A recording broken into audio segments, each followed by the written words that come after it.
आइए आज ई रूपी और क्रिप्टो करेंसी के अंतर के बारे में जानें। पहले ये जान लें कि ई रूपी है क्या।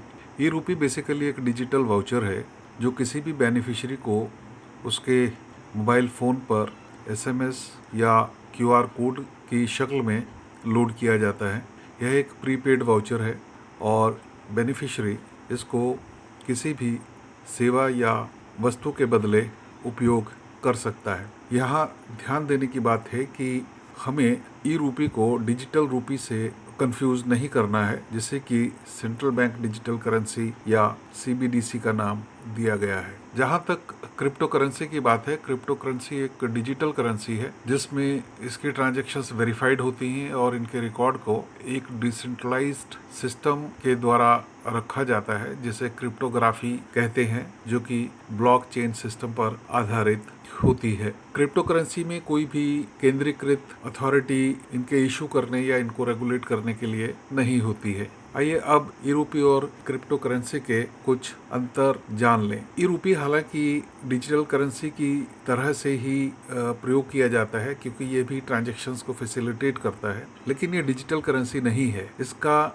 मूल उद्देश्य कई प्रकार की वेलफेयर एक्टिविटीज़ की पेमेंट्स के लिए किया जाता है। अमेरिका और साउथ कोरिया और कुछ दूसरे देशों में इस वाउचर सिस्टम को वेलफेयर स्कीम्स के लिए वेलफेयर वाउचर्स की तरह प्रयोग किया जाता है, जबकि क्रिप्टो करेंसी प्राइमरीली एक निवेश है और यह निवेश स्पेकुलेटिव निवेश है, जिसमें मर्चेंट और बेनिफिशियरी के बीच की ट्रांजैक्शंस अभी बहुत कम होती हैं। दूसरे, ई रूपी का जो मूल उद्देश्य है वह उन लोगों तक पहुंचना है जिनके पास बैंकिंग सुविधाएं नहीं पहुंची हैं, जबकि क्रिप्टो करेंसी एक टेक्नोलॉजी ड्रिवन एक्टिविटी है और जो लोग तकनीक को जानते हैं आमतौर से वही इसका प्रयोग करते हैं। तीसरा अंतर जो देखने में आता है वो ये है कि ई रूपी के लेन देन को रेस्ट्रिक्ट किया जाता है। इसमें ऐसा किया जा सकता है कि कुछ विशेष प्रकार के मर्चेंट्स ही ई रूपी को स्वीकार करें, जबकि क्रिप्टो करेंसी के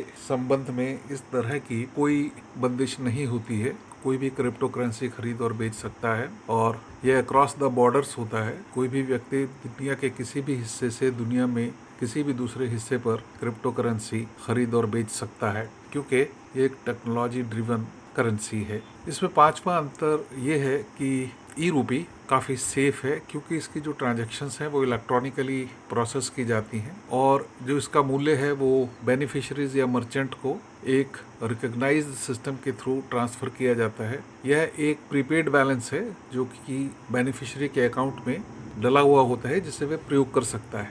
जहाँ तक सिक्योरिटी की बात है, क्रिप्टो करेंसी भी बहुत सिक्योर है, क्योंकि ये क्रिप्टोग्राफी पर आधारित है और इसमें बेनिफिशरी और ख़रीदार या बेचने वाला और बेनिफिशरी केवल ये दो ही लोग इस ट्रांजैक्शंस को देख सकते हैं। इसे पीयर टू पीयर ट्रांजैक्शंस कहते हैं। कोई तीसरा व्यक्ति इस लेन देन के बारे में कोई जानकारी नहीं ले सकता है। छठा अंतर यह है कि ई रूपी भारत सरकार द्वारा मान्यता प्राप्त है और कोई भी सरकारी एजेंसी या कॉरपोरेशन जो कि इसके लिए ऑथोराइज्ड है, वो अपने संबंधित कॉरस्पॉन्डिंग बैंकिंग पार्टनर्स के द्वारा ई रूपी जनरेट कर सकती है, यानी ई रूपी वाउचर्स जनरेट कर सकती है। जबकि क्रिप्टो करेंसी के केस में कोई भी सेंट्रलाइज्ड अथॉरिटी ना होने के कारण इसमें कोई भी एक ईश्वर या इस सारे लेन देन को रेगुलेट करने वाला व्यक्ति या संस्थान नहीं होता है। सातवां अंतर इसमें यह है कि ई रूपी को हम पूरी तरह से एक डिसेंट्रलाइज सिस्टम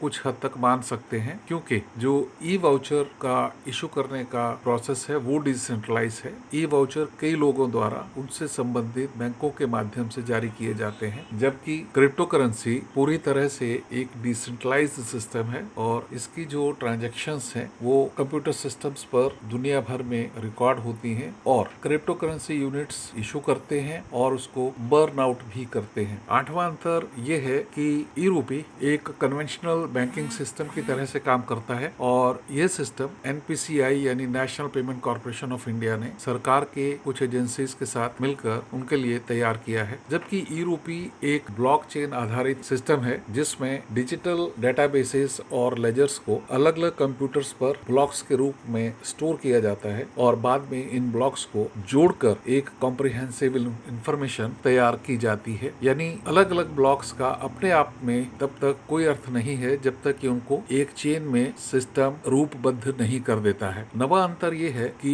बेनिफिशियरी जब किसी सेवा का लाभ उठाएगा तो वो अपने मोबाइल पर दिया गया क्यूआर कोड या एसएमएस का मैसेज मर्चेंट को दिखाएगा, मर्चेंट उसे स्कैन करेगा और एक वेरिफिकेशन कोड बेनिफिशियरी के मोबाइल पर आएगा। बेनिफिशियरी वह ओटीपी वापस उस मर्चेंट को दिखाएगा जिसके आधार पर मर्चेंट का अकाउंट सीधे क्रेडिट हो जाएगा और बेनिफिशियरी का अकाउंट उतनी ही राशि से डेबिट हो जाएगा। जहां तक क्रिप्टो करेंसी की बात है, ये peer to peer basis transactions होती हैं जो ऑनलाइन होती हैं और इनकी तुलना इस संदर्भ में ई रूपी से नहीं की जा सकती है। 10वां अंतर यह है कि यह एक भारत सरकार का इनिशिएटिव है जिसे प्रधानमंत्री ने लॉन्च किया है। जबकि क्रिप्टो करेंसी के बारे में भारत में किसी तरह का कोई कानून नहीं है। हालांकि भारत में क्रिप्टो करेंसी की ट्रांजैक्शंस या लेन देन को अवैध घोषित नहीं किया गया है। 11वां अंतर यह है कि ई रूपी एक प्रीपेड सिस्टम है, इसलिए इसमें किसी तरह की वोलेटिलिटी या जुएबाजी की संभावना नहीं है। जबकि क्रिप्टो करेंसी स्पेकुलेटिव है और इसमें बहुत ज्यादा उतार चढ़ाव हो सकते हैं या होते हैं। 12वां अंतर यह है कि यह एक यानी ई रूपी एक प्रीपेड सिस्टम है जिसे सरकार द्वारा मान्यता प्राप्त है और बैंकों के द्वारा इसे लागू किया गया है, इसलिए इन पर भरोसा किया जा सकता है। जबकि क्रिप्टो करेंसी बाजार में कोई भी क्रिप्टो करेंसी किसी भी दिन बाजार से एकदम गायब भी हो सकती है और इस तरह से क्रिप्टो करेंसी के उन खरीदारों को बहुत ज्यादा नुकसान होगा जिन्होंने इस तरह की क्रिप्टो करेंसी में निवेश किया हुआ है। 13वां अंतर यह है कि इस ई रूपी को मिसयूज उस हद तक नहीं किया जा सकता क्योंकि यह ट्रांजैक्शन एक बेनिफिशियरी और मर्चेंट के बीच है। हालांकि यदि यह निर्णय ले लिया जाए कि ई रूपी वाउचर्स किसी को भी बिना किसी तहकीकात के जारी कर दिए जाएंगे और कोई भी मर्चेंट ई रूपी वाउचर्स के अगेंस्ट कुछ भी खरीद बेच सकता है और किसी तरह का उसका ट्रैक नहीं रखा जाएगा तो बात अलग है। जहां तक क्रिप्टो करेंसी की बात है, इसके बारे में बार बार यह कहा जा रहा है कि क्रिप्टो करेंसी का प्रयोग एंटी सोशल एक्टिविटी और एंटी नेशनल एक्टिविटीज के लिए बहुत बड़े स्तर पर या तो हो रहा है या होने का डर रहता है। अपडेट रहने के लिए कृपया सब्सक्राइब करें, लाइक करें और शेयर करें।